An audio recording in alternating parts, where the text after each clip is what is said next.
This would be a cover-up. We cannot allow clemency of any kind for Maxwell, not now, not ever. Survivors deserve justice. I urge a strong yes vote. Thank you. I yield back. I want to thank the gentleman for his eloquent remarks. Pardons are for people who are contrite. Pardons are for people who are repentant. Pardons are not for people who lie. Every member of this body should immediately, verbally, vocally denounce the idea of clemency, commutation, or pardon for Ghislaine Maxwell, and we reserve. The gentleman reserves. The gentleman from Ohio is recognized. Yeah, we reserve, Mr. Speaker. The gentleman reserves. I yield 30 seconds to Ms. Leisure Fernandez. The gentlelady is recognized. There were thousands of girls and young women abused, trafficked, and used by Epstein, the elite and the powerful who believed they could get away with it. Epstein told the young victims that he controlled the banks and the government. Those women refused to be silenced, and today they have pierced the dark with their light. Anytime any girl is trafficked, molested, or abused, the world must stand up. Today, the House proves Jeffrey Epstein wrong. The Senate must do the same tomorrow. The gentleman reserves. The gentleman from Ohio is recognized. Thank you, Mr. Speaker. I yield 2 minutes to the gentleman from California. 1.5 minutes to the gentleman from California. The gentleman from California is recognized. I thank you, Chairman. Mr. Speaker, a minute and a half or an hour, the words would still have to be the same. We've all said that this will pass the House, perhaps unanimously today. I think all of us who have looked at the details of this particular bill know that it is flawed and that before it goes to the President's desk, it has to be amended as it can be amended in the Senate. And we call on the Senate to amend it so that we protect the innocent, so that we have the provisions that were intended perhaps to be in this bill but are not properly written. With that, President Trump has said, get it to his desk, he will sign it. President Trump has said he will do it. But I'm going to say to all of us, it is also important that we remember that Epstein is dead, but people live on, people who were innocent, people who in fact should not be named. We're not talking about the rich and the powerful. We're talking about the very victims. That is what we need to make sure is amended before it goes to the President's desk. And with that, I thank the chairman for his time. I think no more needs to be said that this body will vote for it all, but let's not kid ourselves. It has to be changed so that it properly protects both the tradition of the grand jury and clearly those innocent people that would otherwise be swept up. And I yield back. The gentleman's time has expired. The gentleman yields back. Reserve. The gentleman reserves. The gentleman from Maryland is recognized. This whole bill is about protecting the innocent. Mr. Speaker, the Senate must pass the bill as we are passing it today and as the President has said he would sign it after changing his position on the bill over the weekend when he could see the tidal wave of public opinion moving against him. Let's pass this bill, pass it in the Senate, sign the bill, and let us go ahead and release the complete file. I yield 30 seconds to the distinguished gentlelady from Arizona, Representative Ansari. The gentlelady is recognized. Mr. Speaker, the walls are closing in on Donald Trump and his rich and powerful friends who either abused or raped children or were enabling and complicit in these heinous crimes for decades. This vote today matters, but here is the truth. Donald Trump could direct the Department of Justice to release the files today. He is choosing not to. They are already under subpoena, led by oversight Democrats, and have refused. This is an ongoing cover-up by the Trump White House, and Mike Johnson in the House has been complicit. What is Trump hiding? Why not release the files today? This is a time has expired. Release the files today. Thank you. The gentlelady's time has expired. The gentleman reserves. The gentleman from Ohio is recognized. Thank you, Mr. Speaker. I yield 2 minutes to the distinguished gentleman from New Jersey, Mr. Van Drew. The gentleman from New Jersey is recognized. Today I want to talk about hypocrisy. Let me be clear. I was from Jumpstart, a co-sponsor of this very bill. From the beginning, we should never protect pedophiles. But for months, my Democratic colleagues have done what they think is politically convenient through all the yelling, through all the tears, through all the sadness. They say releasing the Epstein list is of grave concern to them. If that was true, where were they during the 4 years of the Biden presidency? Why didn't they demand the release of these files from Jumpstart in year 1? Mr. Speaker, why didn't they ask for them in year 2? Or if that wasn't good enough, maybe in year 3. They had control. Or not even in his final year of office. Other than a single letter the ranking member wrote in 2019, a single letter, not one Democrat on the committee spoke out about Epstein or his victims of this very terrible tragedy, other than to say that he didn't like the plea deal.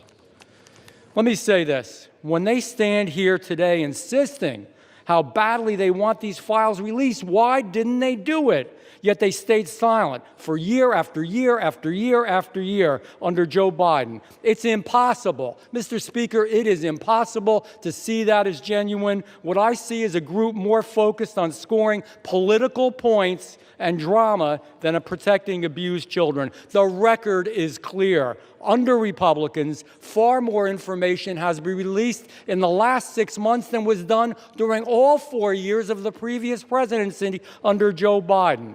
We've actually been the party of transparency. We've released the information. We've told the truth. Unfortunately, and I'm sad to say it, they have been the party of hypocrisy. Mr. Chair, I yield back. The gentleman yields back. The gentleman reserves. The gentleman from Maryland is recognized. You know, I've never heard a more defensive presentation in my life than what we're hearing from over there. The gentleman should spend a little less time pointing out hypocrisy and a little more time trying to ferret out cruelty, humiliation, and rape. And that's what we're working on. I yield 30 seconds to the distinguished gentleman from California, Mr. Min. The gentleman from California is recognized. I want to remind you that we are all here voting on this bill because President Trump, who has the power to release the Epstein files at any time, has refused to do so, calling this a hoax. We're here because Speaker Mike Johnson and President Trump have gone to extraordinary lengths to try to kill and delay the discharge petition, including refusing to seat Adelita Grijalva for over 40 days and threatening House Republicans who signed on. Now, several of my Republican colleagues have accused those of us House Democrats who support justice here of having Trump derangement syndrome. You all suffer from something much worse, which is pedophile protection syndrome. Stop protecting pedophiles. Release the Epstein files. The victims deserve justice. I yield back. We reserve. Members are reminded to direct their comments to the chair. No kidding. The No. gentleman from Maryland reserves. The gentleman from Ohio is recognized. We reserve. The gentleman from Ohio reserves. The gentleman from Maryland. I'm yielding 30 seconds to my friend, Representative Walkinshaw from Virginia. The gentleman is recognized. For years, Mr. Speaker, we have watched dangerous conspiracies like Pizzagate and QAnon shape our political landscape. They help fuel the rise of President Trump and were built on baseless claims about secret pedophile rings, while the real documented case of child sex trafficking involving Jeffrey Epstein remained shrouded in secrecy because President Trump refuses to release the files. What is President Trump hiding?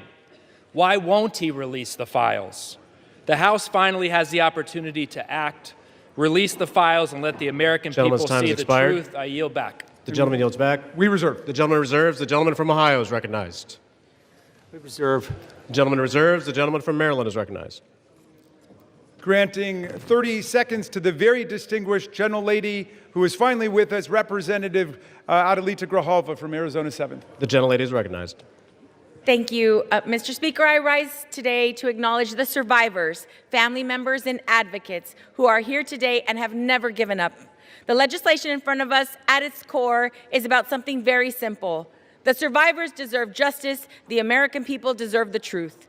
To every survivor watching, your courage is inspiring. You are the reason why this vote is happening today. Protecting women and children from pedophiles should not be a Democratic issue, should not be a Republican issue. It should be a human rights issue and a matter of justice. I urge my colleagues to vote yes on the Epstein Files Transparency Act. I yield back. Thank you.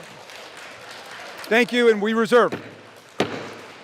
The chair will remind all persons in the gallery that they are here as guests of the House and that any manifestation of approval or disapproval of proceedings is in violation of the rules of the House. The gentleman from Maryland.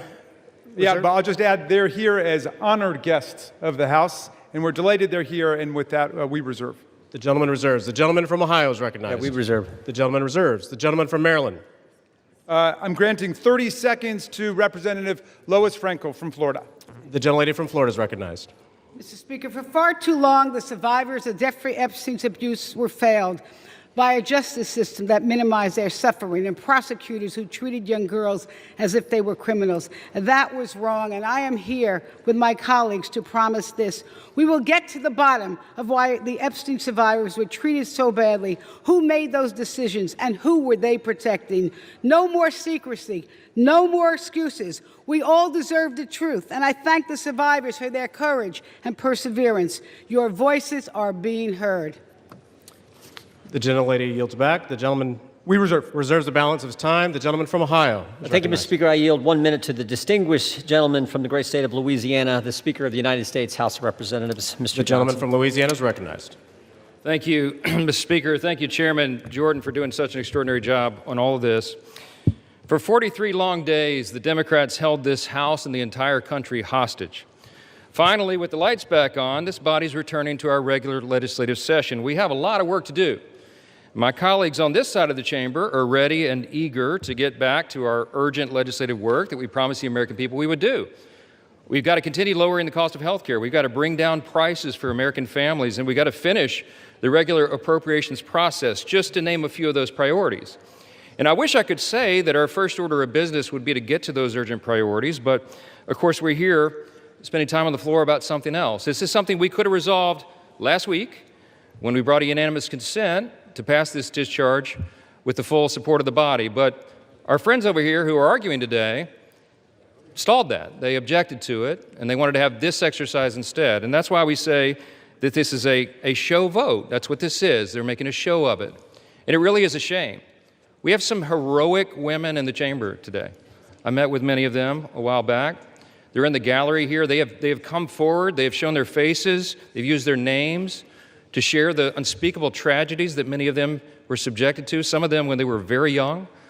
And it is a heroic service to the country. They are seeking justice, and the justice has been delayed for too long. The Department of Justice, many years ago, should have brought these charges. It took too long to do it. And now we're in this process of making sure all the American people get the information, but we have to do it in the right way, After 4 years of Democrat control under President Biden, they were not truthful with us about a lot of things. The Democrats insisted the border was secure. We knew it wasn't. They insisted that inflation was transitory. We knew it wouldn't be. They misled the American people about the obvious mental and physical decline of the previous commander-in-chief. And now those same Democrats are demanding transparency. Suddenly, transparency is their new word. Out of nowhere, they've taken a curious concern in the Epstein investigation, all in the name of that, in the name of transparency. But the question has been asked here many times during the debate on the floor, and everybody questioning why it is that Democrats have done this right now have to look at the obvious facts. The Democrats had all the Epstein files in their possession for 4 long years under the Biden presidency. The Biden Department of Justice had these files, and no one on this side who is breathless today about the urgency of this release ever said a word about it. And it was the Democrats who could have urged President Biden's Department of Justice to go beyond prosecuting just Epstein and Ghislaine Maxwell, but they didn't do it. And so it's a fair question to ask today, why now? Why the sudden urgent interest in Jeffrey Epstein? Look, we know why. It's because the Democrats were never interested in transparency or executing justice or protecting the victims of this unspeakable tragedy before. The simple truth is obvious for everybody to see. This is a political exercise for Democrats, and it pains me to say it. I wish that was not the truth, but it is, and it's undeniable. This is as deceitful and dishonest as their pointless stunt was to shut the government down. Democrats are using the Epstein tragedy, the unspeakable evils that this guy committed with his trafficking ring and all of the abuses that they made these young women go through. They're using that as a political weapon to try to distract from their failures as a party and to try their best to try to tie President Trump somehow into this wretched scandal. The president had nothing to do with it. He's been very clear, and he has nothing to hide, and that's why he's endorsed the vote today. I suspect this vote will be probably unanimous. But here's the important point that everybody needs to understand. We have been advocates of maximum transparency. But we have also insisted that the victims be carefully protected.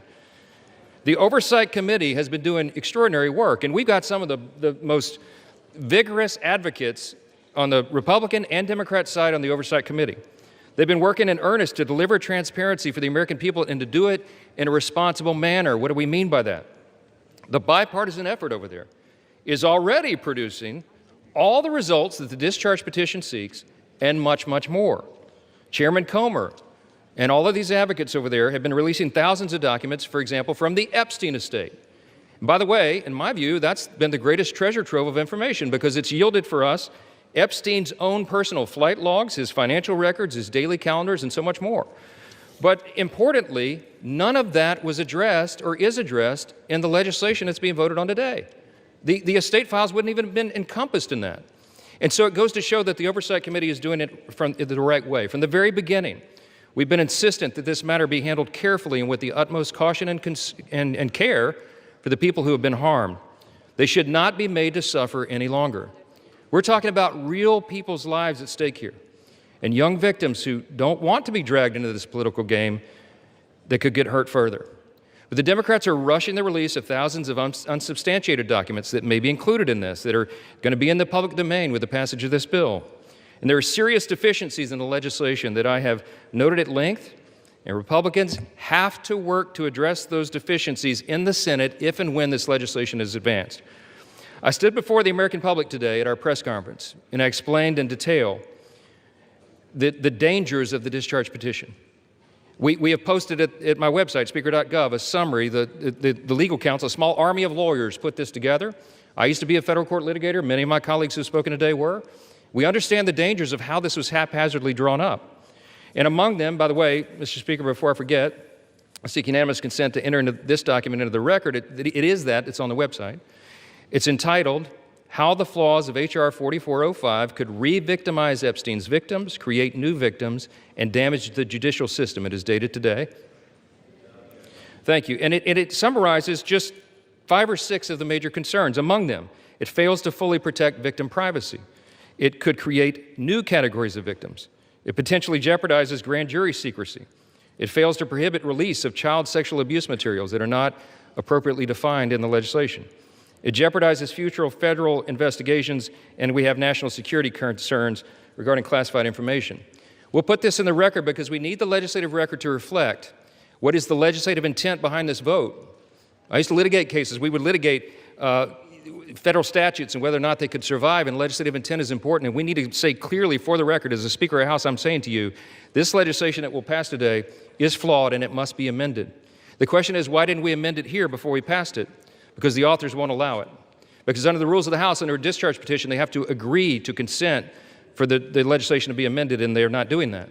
So now we rely upon our partners in the other chamber to get that done, and they need to do that. The victims deserve our utmost respect. In fact, they should be saluted for their courage. And the young women who have not come forward, who are now, some of them are middle-aged women who have not come forward, also deserve our respect, and they deserve to be protected.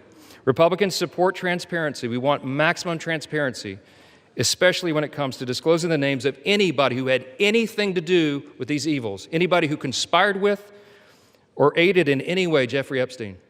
They must be brought to justice. We want the bill to be amended so it doesn't, at the same time, violate victim privacy, create new victims, disclose the names of any whistleblower or informant, cause the release of grand jury materials or child sexual abuse materials, or undermine our national security. And if and when the Senate takes this up, we will work with our colleagues over there to make sure that these things are corrected.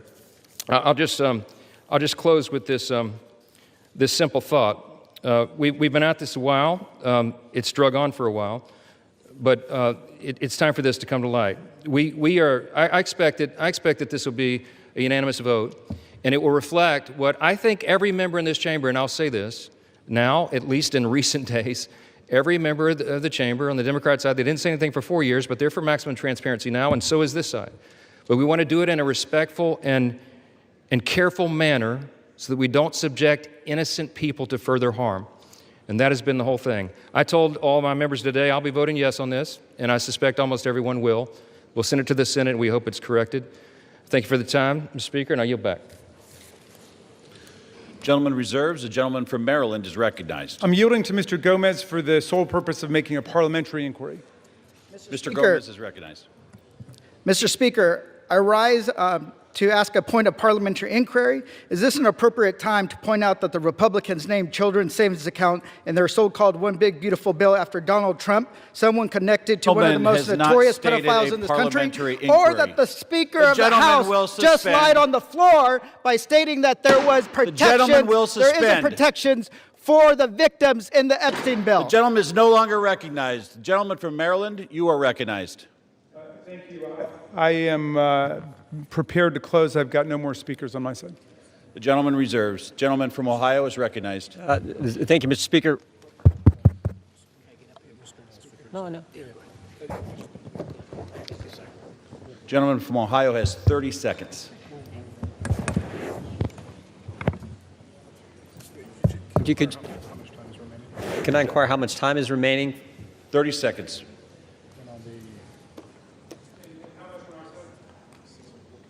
6 minutes, 15 seconds. Take 30 his. We reserve. Gentleman reserved. Gentleman from Maryland is recognized. I'll take the opportunity of the Speaker's presence to respond to some of the things that he said. In the very presence of the victims and the survivors who come to join us today, the Speaker said that now would be a time we should be working on urgent legislative work. Mr. Speaker, justice is urgent legislative work. The truth is urgent legislative work. The Speaker says, why now? Why now? Well, Mr. Speaker, you were the one who refused to swear in Adelita Grajova for 50 days. We would have done it 50 days ago, but she provided the 218th signature on the discharge petition. So why now? It was because of your dilatory tactics, your delay, your postponement of it. Now, the gentleman says that there are not sufficient protections. There are protections in the bill for the victims to make sure that their names will be redacted. And yet we hear even the Speaker of the House of Representatives openly inviting the U.S. Senate to start finger painting on this bill, which we have waited more than 5 months to bring to the floor. The Senate should pass the bill exactly as it's written. The President should sign it exactly as he said he would when he finally changed his mind. And the Epstein file must be released. Moreover, if the President is serious about what he's saying, he's got the power to release the Epstein file right now. Nobody's stopping him. It's within his possession. It's within his control. He can release the whole thing, and he can redact the names of the victims and others who are innocent in this process. Mr. Speaker, Speaker Johnson said that these are unspeakable evils. Well, because of the bravery and the invincible courage of the women who've joined us today, they're no longer unspeakable. They're spoken. They're articulated. The cat is out of the bag, and we know what's been going on for decades. It's been a double standard of justice, going all the way back to Alex Acosta, who later got rewarded with a cabinet appointment in the Trump administration. Alex Acosta had a 60-count federal indictment ready to go against all kinds of people for an interstate sex trafficking conspiracy with solicitation, with child sex abuse, all of it. And he traded that 60-count federal indictment for 1 count in state court. And Jeffrey Epstein ended up getting the sweetest of sweetheart deals ever on the plea bargain front. He was free from 8 a.m. to 8 p.m. to do whatever he wanted and continuing to perpetrate his crimes and run his conspiracy. And then he would come and he would watch TV and spend the night in jail. And it was over in about a year after the rape and sexual abuse of hundreds and hundreds of girls. And he kept going and he kept at it. We want the whole truth to come out. This is the United States of America. Even the British monarchy wouldn't put up with this. How about the American democracy? How about we say, no way, we're not going to allow this cover-up to go on for 1 day more. And I'm glad the President changed his mind after pulling out all the stops to try to get one of our Republican colleagues to change their mind, to remove their name from the discharge petition. He gave up. And I want to salute the gentlelady from Colorado from having the courage to stand her ground in the Situation Room in the White House and say, no, she wasn't going to be bullied. No. So I'm glad the president changed his mind. But let's be clear, Mr. President, you've got the power today to release the entire file. That's what you called for. That's what Pam Bondi called for. That's what Kash Patel called for. So we don't need anybody calling for the Senate to slow things down for more weeks and more months. The American people have had it. We'll reserve. Gentleman reserves. Gentleman is reminded to direct your comments to the chair and not your colleagues. The gentleman from Ohio is recognized, and you do have 90 seconds remaining. Correction. Thank you, Mr. Speaker. I yield 30 seconds to the gentleman from Texas. Gentleman from Texas is recognized. The Democrat Party, with help from the dishonest media, used the Epstein files not to seek justice from the victims, but to smear President Trump. And it's sickening, quite sickening. The Democrats have used the Epstein files to distract the American people from the wins President Trump and his administration have delivered for the American people for the last 11 months. I'm proud to work with my Republican colleagues on the House Oversight Committee in coordination with the Justice Department. 65,000 pages of documents are related from Epstein released. What have my Democrat colleagues done? They selectively leaked and altered documents to mislead the American people. As President Trump has stated, we have nothing to hide here. I'm voting to release the files so that we can move on from this smear campaign the Democrats have manufactured. God bless Gentleman's Donald J. time has Trump. expired. Gentleman from Maryland is recognized. Reserve the balance of my time. Gentleman reserves. Reserve. Gentleman from Ohio reserves. Gentleman from Maryland is recognized. All right. How much time do I have to close? You have 2 minutes. Thank you, Mr. Speaker. And I want to thank all of America for tuning in to this. I want to thank Representatives Massey and Khanna, Representative Green, all of those who have insisted upon bringing the truth forward and a reckoning with the reality of one of the worst international child sex trafficking rings ever to exist in the United States and the cover-up attendant to it. We've got the opportunity today to do justice for the victims, for the survivors who have come forward to say that the voice of the victims and the survivors must be put at the very center of our deliberations, not shunted off to the side, not submerged, not subordinated, but put at the very center. We must hear from the people who themselves were victimized by this nightmare. Now, our colleagues across the aisle seem to want to make this into some sort of partisan contest. I haven't heard so much talk about the Democrats since the Democratic National Convention. And all that we've done here is to say we want to bring the truth forward, along with a bipartisan group. We don't want the Senate monkeying around with this in order to slow things down. We want it passed in the Senate. We want it signed. And before that, if the president is true to his word and he wants to see all of this come to light, he can release it now instead of fighting, kicking, and screaming every step along the way. But I'm glad he's changed his mind, and I hope he maintains the momentum he's got to stick with the vast majority of the American people who want to see that the truth is done here. And while he's at it, the administration could reconsider their terrible policies gutting federal offices and programs designed to combat violence against women. The DOJ terminated hundreds of grants to police departments, defunding the police when it comes to investigating violent sex crimes and to support victims. His DOJ destroyed programs to combat international human trafficking rings. Let's get back on the side of the women. I yield back. Gentleman yields back. The gentleman from Ohio. Thank you, Mr. Speaker. Thank you, Mr. Speaker. The Speaker Johnson said it right. Why now after 4 years of doing nothing? Because going after President Trump is an obsession with these guys. Best example is John Brennan testified in front of our committee under oath, said he was not involved with the dossier. Only problem is Tulsi Gabbard declassified a report, released that report, and it said exactly the opposite. And she related a story in there where a CIA official went up to Mr. Brennan and said, we shouldn't include this in the report. And John Brennan's response was, yeah, but doesn't it ring true? Forget the facts, forget the truth, go after Trump, put it in. Same dynamic at work here. We're all for protecting innocent victims. We're all for exposing the bad guys who did bad things. But this is an obsession with the left. For 10 years, it's going after President Trump. So vote yes. Make sure the bad guys are held accountable. We all want to do that. Speaker Johnson's right. I think it's going to be unanimous. But understand what they're doing, because they had 4 years and didn't do a darn thing. With that, I yield back. Gentleman yields back. The question is, will the House suspend the rules and pass the bill, H.R. 4405? Those in favor, say aye. Those opposed, say no. In the opinion of the chair, 2/3 being in the affirmative, the rules are suspended. The bill is passed, and without Can I request a objection, recorded vote, Mr. Speaker? The gentleman from Maryland is recognized. Yeah, I'm requesting a recorded vote. The gentleman from Maryland has requested a recorded vote. Those favoring a recorded vote will rise.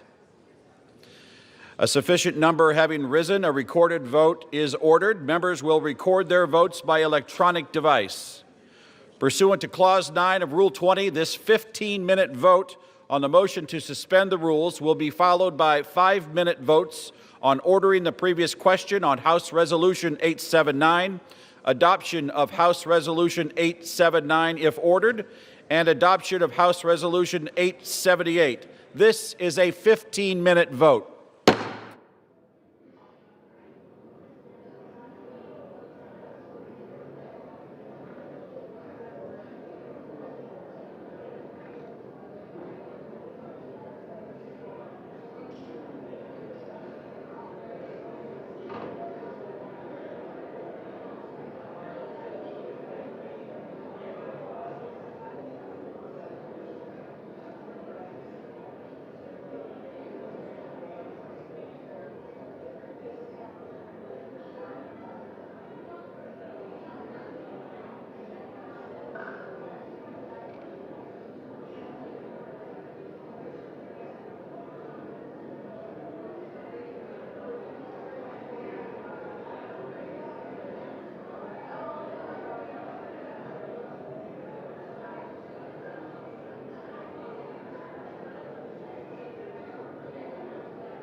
On this vote, the yeas are 427, the nays are 1.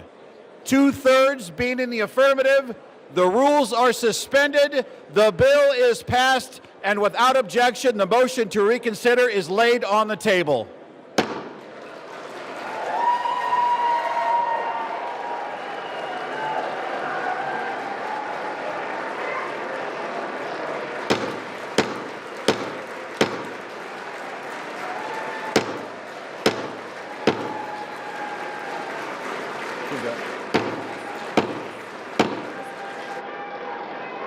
Pursuant to Clause 8, Rule 20, the unfinished business is the vote on ordering the previous question on House Resolution 879, on which the yeas and nays are ordered. The clerk will report the title of the resolution. House Calendar Number 47, House Resolution 879. Resolution providing for consideration of the joint resolution, Senate Joint Resolution 80, providing for congressional disapproval under Chapter 8 of Title 5 United States Code of the rules submitted by the Bureau of Land Management relating to National Petroleum Reserve in Alaska Integrated Activity Plan Record of Decision, providing for consideration of the joint resolution, House Joint Resolution 130, providing for congressional disapproval under Chapter 8 of Title 5 United States Code of the rules submitted by the Bureau of Land Management relating to Buffalo Field Office Record of Decision and approved Resource Management Plan Amendment, providing for consideration of the joint resolution, House Joint Resolution 131, providing for congressional disapproval under Chapter 8 of Title 5 United States Code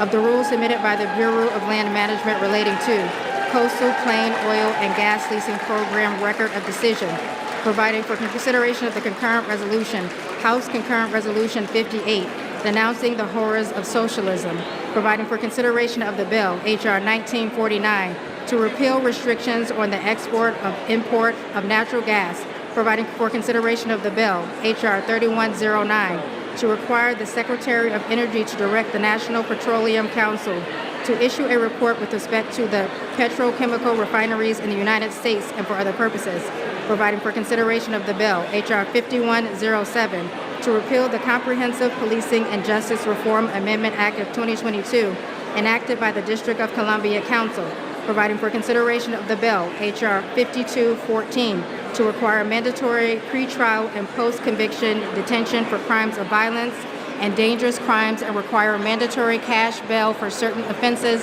that pose a threat to the public safety or order in the District of Columbia, and for other purposes, The question is on ordering the previous question. Members will record their vote by electronic device. This is a 5-minute vote.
On this vote, the yeas are 217, the nays are 211. The previous question is ordered. The question is on the adoption of the resolution. Those in favor say aye. Those opposed say no. No. In the opinion of the chair, the ayes have it. Speaker, For what purpose does the gentleman from Massachusetts rise? I ask for a recorded vote. A recorded vote is requested. Those favoring a recorded vote will rise. A sufficient number having risen, a recorded vote is ordered. Pursuant to Clause 8 of Rule 20, further proceedings on this question will be postponed.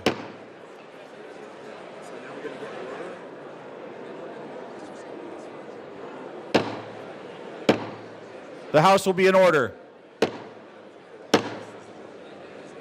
The House will come to order. The House will come to order.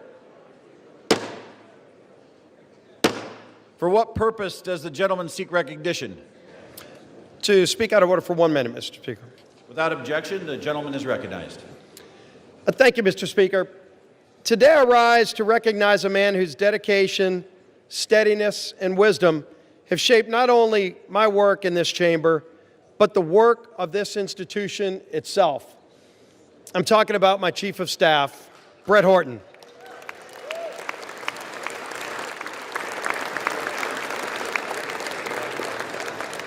There are few people who know Capitol Hill more intimately than Brett. For 15 years... Gentlemen will suspend. The House will be in order. Gentleman's For recognized. 15 years, he's been by my side. He began as my counsel in 2010 and worked his way through some of the most demanding, consequential roles in the House. Policy Director at the Republican Study Committee, Floor Director in the Majority Whip's office, and for the last decade, my Chief of Staff in both the Whip's office and the Leader's office. To me and to countless members of Congress and staff, Brett Horton has been far more than a colleague. He's been a trusted advisor, steady in his approach, wise in his counsel, and deliberate in his words and actions. When the stakes were the highest, Brett's voice was the one you wanted in the room. His fingerprints are on every major Republican policy victory we've achieved in the past decade. But perhaps more importantly, he's been by my side through tough personal and professional challenges that extend far beyond legislating. In the aftermath of the congressional baseball shooting, an event that shook my family, my staff, and this entire conference in Congress, Brett's leadership and friendship were unwavering. He helped carry us through one of the most difficult and unprecedented challenges we ever faced. Mr. Speaker, public service at this level demands trust, character, and unwavering duty for the institution that is this United States Congress. Brett Horton embodies all of these qualities. I'm profoundly grateful for his years of service to me personally, to this House, and to our country. As Brett begins his next chapter, I have no doubt he'll continue to serve with the same excellence that has defined his entire career. The United States House of Representatives is the stronger institution because of Brett Horton's distinguished service here. I wish Brett all the best in his future endeavors, and I tell you, thank you, Brett, for your personal friendship and for your service to this great United States of America and this great Congress. Thank you, Brett Horton.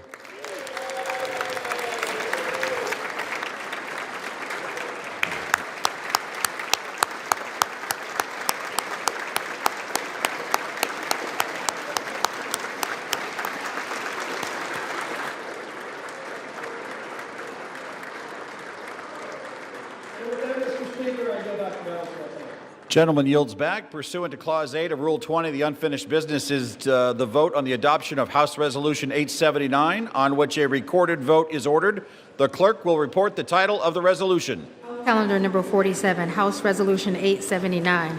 Resolution providing for consideration of the joint resolution, Senate Joint Resolution 80, providing for congressional disapproval under Chapter 8 of Title 5 United States Code of the rules submitted by the Bureau of Land Management relating to National Petroleum Reserve in Alaska Integrated Activity Plan Record of Decision, providing for consideration of the joint resolution, House Joint Resolution 130, providing for congressional disapproval under Chapter 8 of Title 5 United States Code of the rules submitted by the Bureau of Land Management relating to Buffalo Field Office Record of Decision and approved Resource Management Plan Amendment, providing for consideration of the joint resolution, House Joint Resolution 131, providing for congressional disapproval under Chapter 8 of Title 5 United States Code of the rules submitted by the Bureau of Land Management relating to Coastal Plain Oil and Gas Leasing Program Record of Decision, providing for consideration of the concurrent resolution, House Concurrent Resolution 58, denouncing the horrors of socialism, providing for consideration of the bill, H.R. 1949,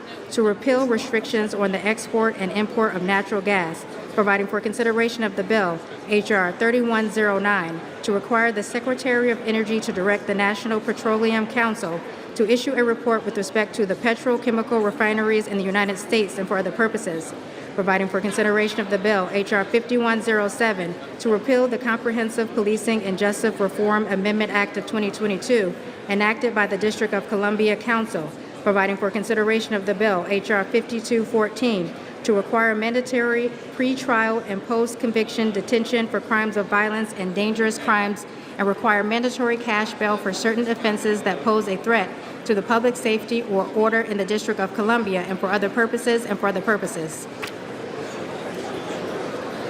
The question is on the adoption of the resolution. Members will record their votes by electronic device. This is a 5-minute vote.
On this vote, the yeas are 217 and the nays are 210.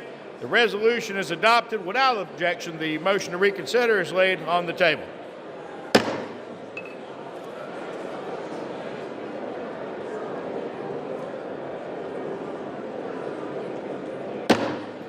Pursuant to Clause 8 of Rule 20, the unfinished business is the vote on adoption of House Resolution 878, on which the yeas and nays are ordered. The clerk will report the title of the resolution. House Resolution 878, resolution disapproving the behavior of Representative Jesus G. Chuy Garcia of Illinois. The question is on adoption of the resolution. Members will record their votes by electronic device. This is a 5-minute vote.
On this vote, the yeas are 236, the nays are 183, with 4 answering present. The resolution is adopted.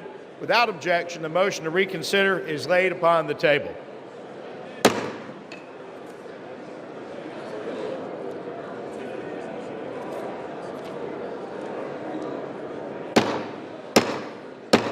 The House will come to order. The House will come to order. For what purpose does the gentleman from South Carolina seek recognition? Mr. Speaker, pursuant to Clause 2A1 of Rule 9, I rise to give notice of my intent to raise a question of the privilege of the House. The gentleman is recognized. Just a moment. Members of the House will come to order. Chair would ask members to please take conversations off the floor. The gentleman is recognized. Mr. Speaker, my House Resolution 888, censuring and condemning Delegate Stacey Plaskett and removing her from the House Permanent Select Committee on Intelligence for conduct that reflects the discredibility on the House of Representatives for colluding with convicted felon and offender Jeffrey Epstein during a congressional hearing. Whereas Stacey Plaskett, the delegate representing the United States Virgin Islands in the House of Representatives, inappropriately coordinated in real time with convicted sex offender Jeffrey Epstein in a congressional hearing in February of 2019. Whereas Delegate Plaskett was actively coached by Epstein during the hearing, receiving instructions on specific lines of questioning, and was congratulated after the message by Mr. Epstein, good work. Whereas Jeffrey Epstein, the Speaker of the House is not in order. The gentleman has the floor. The chair would again ask the body to please observe decorum and keep conversations to a minimum. The gentleman has the floor. Whereas Jeffrey Epstein was a known convicted felony sex offender, having pled guilty and been convicted for procuring a child for prostitution and solicitation, a proselyte in a plea deal in 2008, and served a 13-month prison sentence. Whereas in the course of that investigation, the FBI compiled reports on dozens of confirmed minors who credibly alleged sexual abuse by Mr. Epstein. Whereas Epstein was under further federal investigation beginning in November of 2018, 2 months before Delegate Plaskett's recently revealed text exchange during a congressional hearing, following investigative reporting by the Miami Herald detailing Epstein's controversial 2008 plea deal and highlighting accounts of his victims. Whereas Epstein was arrested in July of 2019 and charged with 1 count of sex trafficking of minors and 1 count of conspiracy to commit sex trafficking of minors, he was later found dead in the New York Metropolitan Correctional Center. Whereas according to documents released from Epstein's estate during a House Committee on Oversight and Reform hearing featuring testimony from Michael Cohen, the disgraced former attorney for President Donald J. Trump, Delegate Plaskett coordinated her line of questioning with Jeffrey Epstein in real time over text messages while the hearing was underway. Whereas Delegate Plaskett, who previously served as an Assistant Attorney General in the United States Department of Justice Civil Division, is known to have had extensive political, personal, and professional connections with Epstein after his conviction as a sex offender up to the time of his arrest and then his death in 2019. Whereas Delegate Plaskett's relationship with Epstein stands in stark contrast to the public image that she has curated for herself as a defender of justice and accountability, and while secretly collaborating with an individual whose crimes against vulnerable women and children shocked the entire nation. Whereas Delegate Plaskett's willingness to receive instructions on official congressional proceedings from Epstein, a convicted felony sex offender with deep concerning international associations, is especially alarming and inappropriate given her own past service in the United States Department of Justice and her current role on the House Permanent Select Committee on Intelligence, and raises serious questions about Delegate Plaskett's judgment, her integrity, and her fitness to serve. Whereas such associations erode public trust in Congress, particularly when they involve using input from a sex offender to advance partisan attacks during official proceedings. Now, therefore, be it resolved, Section 1, Censure of Delegate Stacey Plaskett.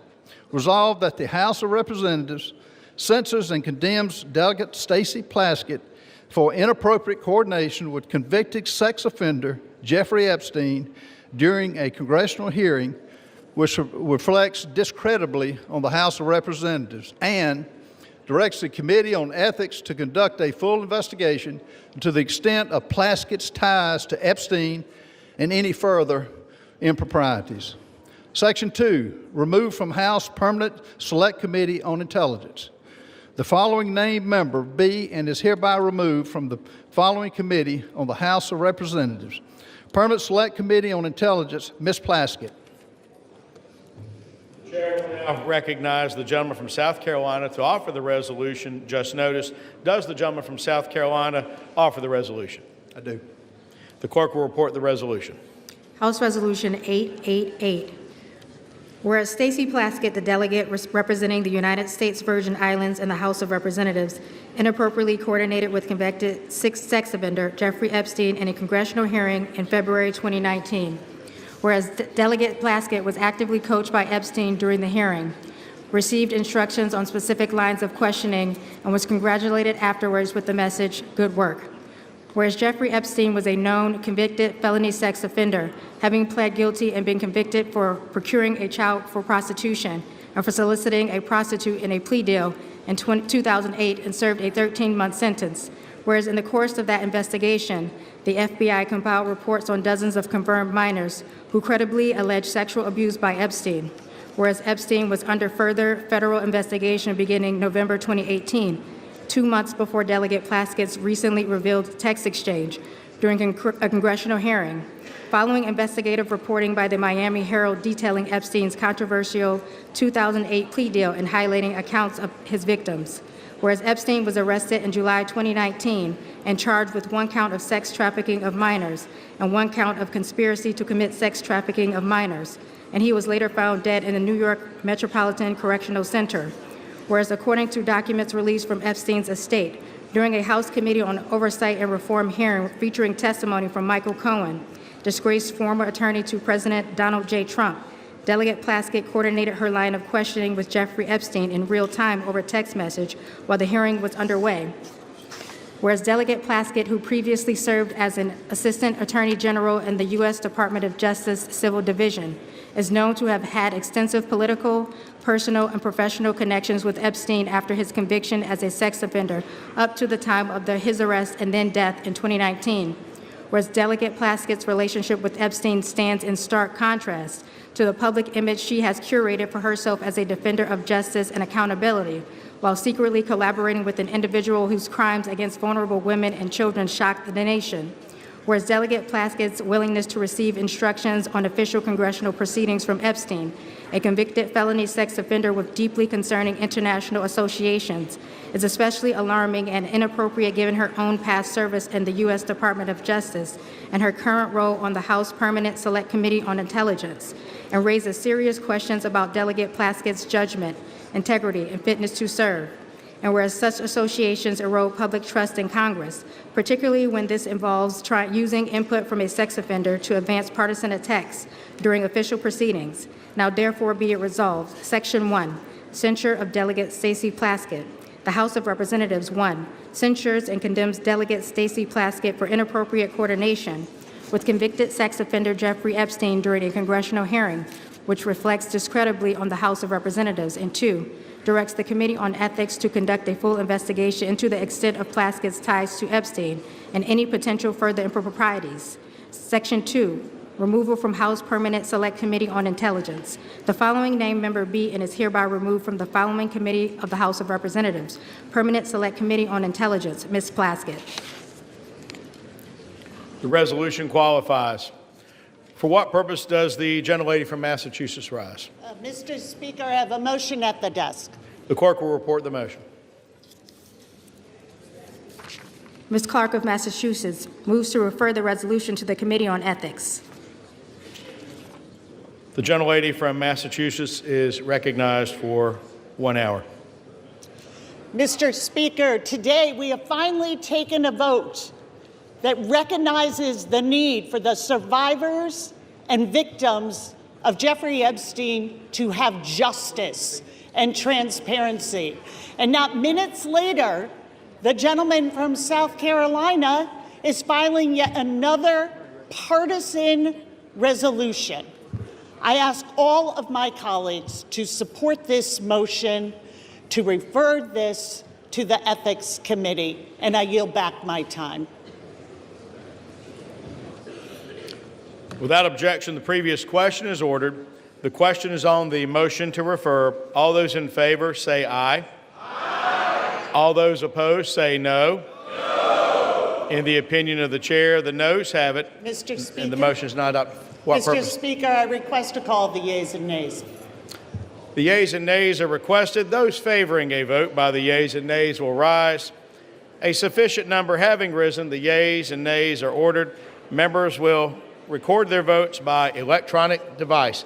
5 minutes will be allowed for this vote.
On this vote, the ayes are 213 and the noes are 214. The motion is not adopted. Without objection, the motion to reconsider is laid on the table.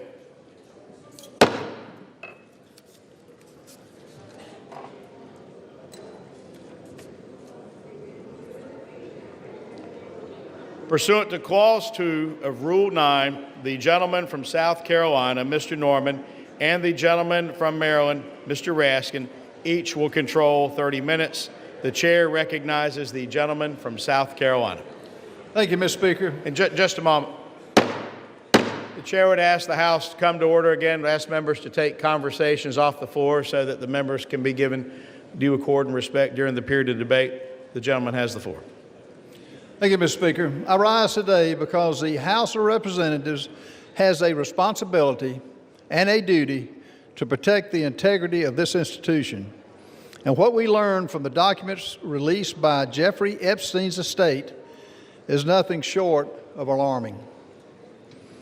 Those documents show that Delegate Stacey Plaskett, a sitting member of Congress, coordinated her questioning during an official oversight hearing with a man who is a convicted sex offender, a man whose crimes against minors shocked this entire nation.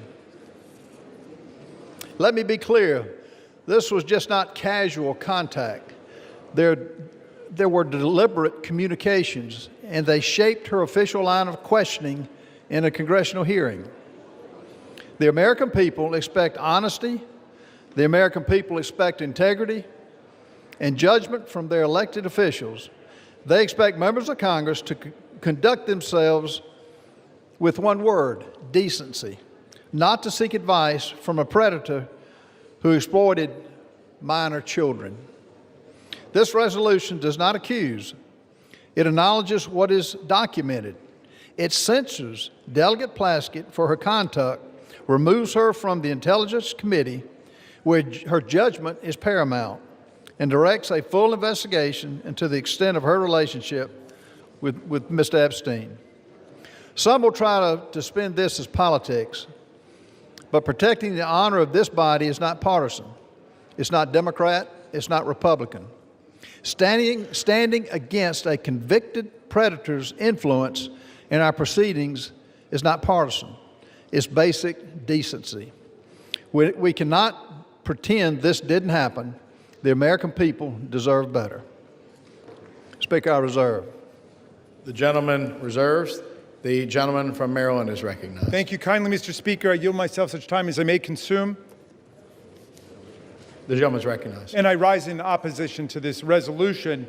We're here today on the floor to support the complete disclosure of information related to Jeffrey Epstein and his billion-dollar international child sex trafficking ring. And our side of the aisle, at least, supports the release of information relating to anybody who had anything to do with it, whether they're a Republican, a Democrat, an independent, or what have you, period. We insist on complete, full disclosure. This resolution has nothing to do with that. This seems to me to be one more pathetic effort to distract and divert attention from the fact that the president's name appeared more than 1,000 times already in the small fraction of material released on Epstein, and from the failure of the majority to move to disclose this information.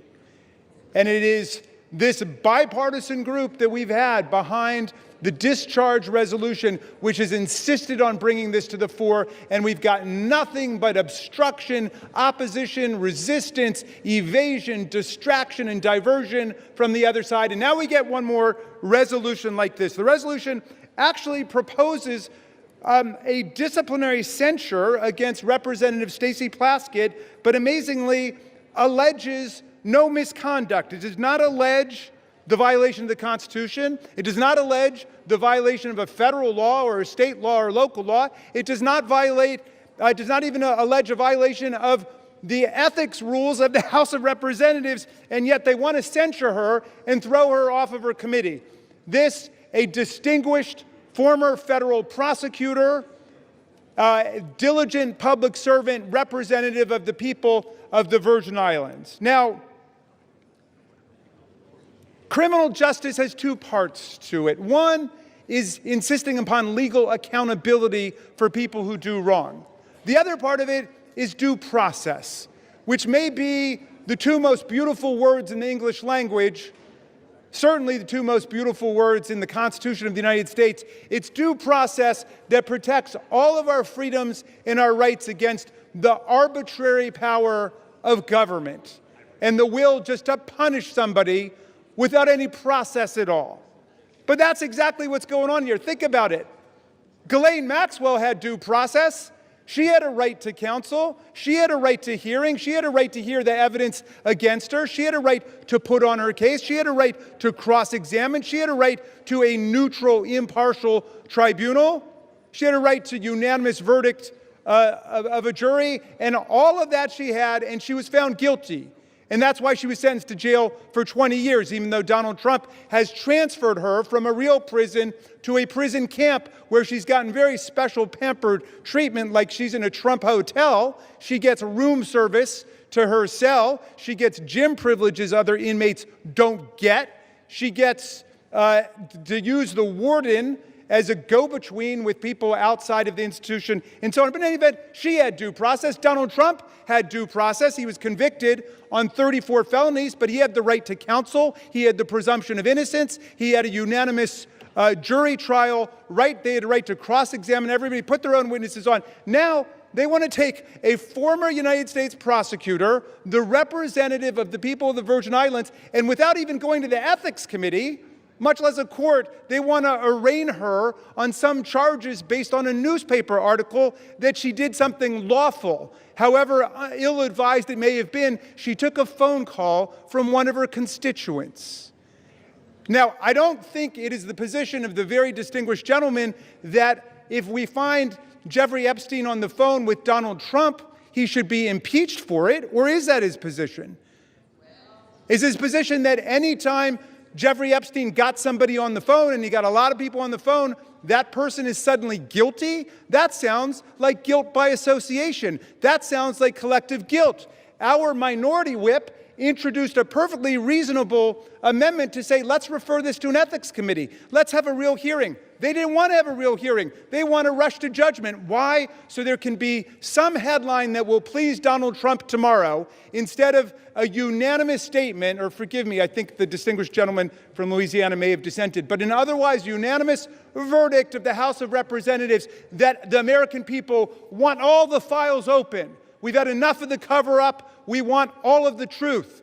We want the survivors and the victims to have the possibility of accountability. Well, they want to give them another headline, which is that they've arraigned a Democratic member for taking a phone call from her constituent, Jeffrey Epstein, in the middle of a hearing. And of course, I don't think there's any rule here against taking phone calls in a hearing. Now, if you want to actually give her the chance to explain what happened, then we would take it to the ethics committee. I still don't see what the charge is. Where is the ethical transgression? Where is the legal transgression? Are you saying anybody on your side of the aisle who had a phone call with Jeffrey Epstein should be censured?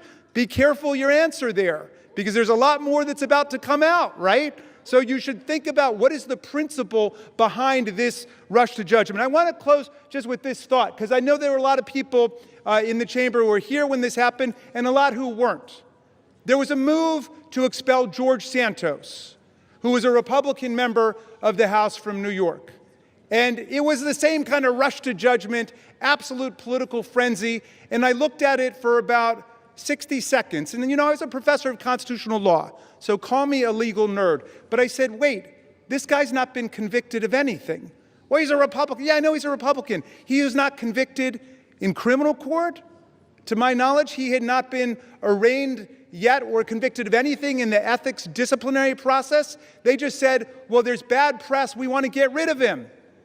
Beware of what you wish for. Is that the rule that you want here in the House of Representatives? That you can just draw up a member of Congress in 24 hours or 48 hours because there's a bad newspaper article without asking any questions, without giving that person any due process at all? Is that what it's come to at this point?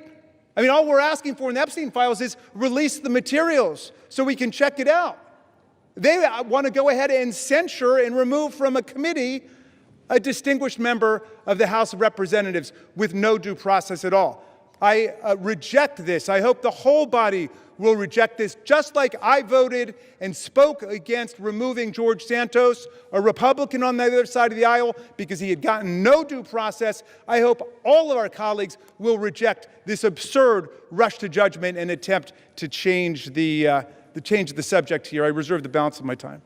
The gentleman reserves the... Mr. Raskin, I will be careful in my remarks. You need to be careful with your facts.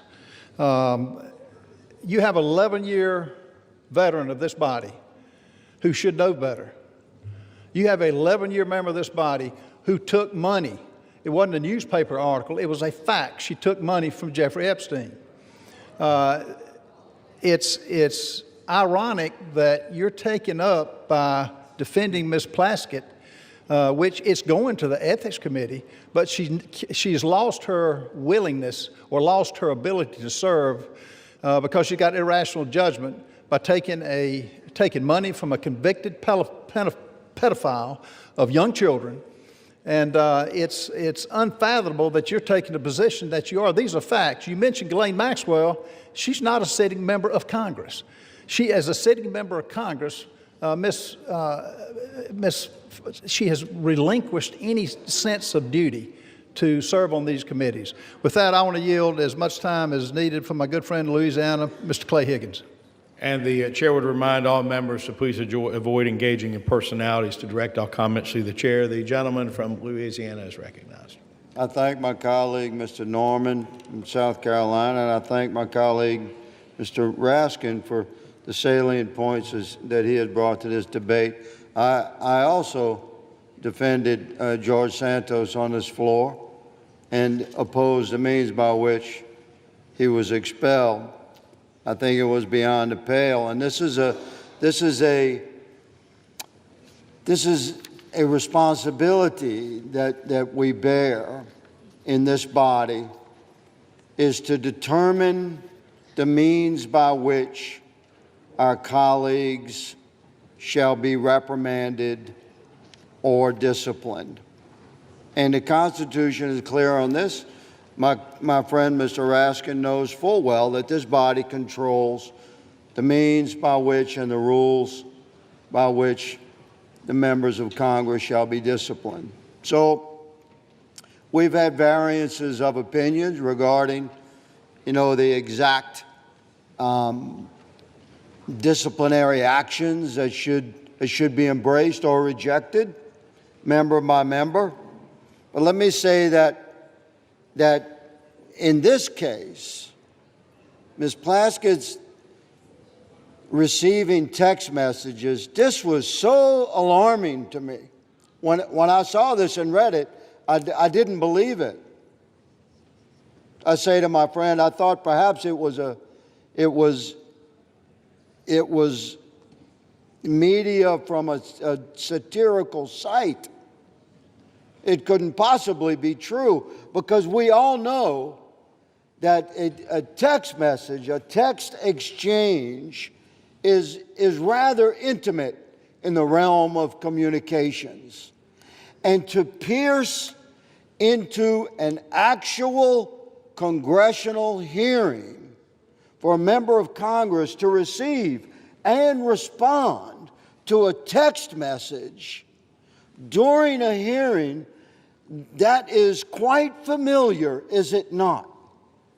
And this was shocking to me, that a member of Congress would be exchanging text messages directly with Jeffrey Epstein in 2019, at which time he was being prosecuted federally by the first Trump administration. He had received some nature of a sweetheart deal back in 2007 and avoided federal prosecution by pleading no contest to some level of state prosecution, where he was sentenced, Mr. Speaker, to 13 months. My understanding, he did 11 months, and at the easiest time that could be done. He walked every day during the day on a work release program. So that sweetheart deal, let me say, should be looked at. And now to my horror, who has come to light that should be looked at. What was her involvement? Was there some involvement then? She's a good lady from the Virgin Islands. Where did Jeffrey Epstein live? In the Virgin Islands. She was a constituent in 2019. Was she a friend in 2007? During her service to the DOJ, which my friend has brought up, was there any interactions? These are the questions we have. The good lady from the Virgin Islands has crossed the threshold of reasonable suspicion, and therefore she should be investigated. During said investigation by ethics, and I would recommend by DOJ, and I would recommend by oversight and judiciary committees. Meanwhile, she should absolutely be removed from the House Select Committee on Intel. This, Mr. Speaker, is my position. I presented without note for the betterment of the debate of this body, and I yield my time back to the gentleman from South Carolina. Speaker, I reserve. From South Carolina, the gentleman from South Carolina reserves. The gentleman from Maryland is recognized. Thank you, Mr. Speaker. It's always a pleasure to hear my friend from Louisiana. Both of the Republican speakers have said this demands an ethics investigation. I think Mr. Higgins just said it should be investigated by oversight and by judiciary, as well as by ethics, as well as by others. This resolution censures her and punishes her before there's been 1 day of investigation. There's been no investigation at all. That was the whole burden of the minority whip's amendment. It was to say, let's have an investigation, refer it to the Ethics Committee. That's why the distinguished gentleman from Louisiana and I both voted against, and we got a majority to vote against censuring or expelling even George Santos without any ruling by our ethics disciplinary body. Isn't that putting the cart before the horse? I don't get it. I wish one of you could explain that to us, why we should censure her before there's been 1 day of actual investigation. If being on the phone with one of our constituents, even an evil, sinister force like Jeffrey Epstein, and of course, he has said that he considered Donald Trump the most evil person he ever met. He said, without a redeeming bone in his body. So I agree, people can say different things, but Jeffrey Epstein, to me, disgraced himself. But in any event, people want to know, well, what were the contents of that conversation? Why was Ms. Plaskett doing that? I'm sure she's got a good explanation. We're talking about a distinguished lawyer and federal prosecutor who was in the middle of a hearing, which is something that members do all the time, is to talk to people in hearings about different things. But let me ask, if it's now the standard that just to be on a phone call with somebody establishes guilt by association, what about all the members of this body or of the U.S. Senate who were on the phone with January 6th insurrectionists and President Trump and his associates who were trying to block the certification of the election as people were chanting, "Hang Mike Pence"? A lot of phone calls, a lot of traffic going on. In fact, that's why our Republican colleagues dealt themselves $1 million cash payoff bonanza provision in the most recent Republican spending bill. They put that in there because their phone records had been subpoenaed lawfully by a grand jury. They were treated like every other American citizen because their names came up as potentially being involved in that conspiracy to somehow shut down proceedings in the House and the Senate. Now, are we saying just because they were on a phone call, they're guilty of something, we should strip them of their committee assignments? We should censure them? Have we gotten to that point? I mean, come on. This is the House of Representatives of the United States of America. Let's stick by the Constitution. Let's stick by due process. Let's go through the rules. I yield 5 minutes to my distinguished colleague from Connecticut, Representative Himes. The gentleman from Connecticut is recognized. Thank you, Mr. Speaker, and I thank the gentleman from Maryland. I'm not going to speak today about Jeffrey Epstein or January 6th. I'm going to confine my remarks to two things that I know about. And I'm going to take a deep breath right now, because to stand here and to have to listen to the gentleman from Louisiana in the guise of just asking questions besmirch one of the finest members I have had the honor of serving with, I would think would offend the sensibility of anybody in this chamber. But I'm going to limit my remarks to two things I know very well. Number one, the House Permanent Select Committee on Intelligence and what we need to do to preserve that very special environment. And number two, the character of Delegate Stacey Plaskett. On HPSCI, I've served for 10 years. And with Chairman Turner and now with Chairman Crawford, we have fought for that decade to keep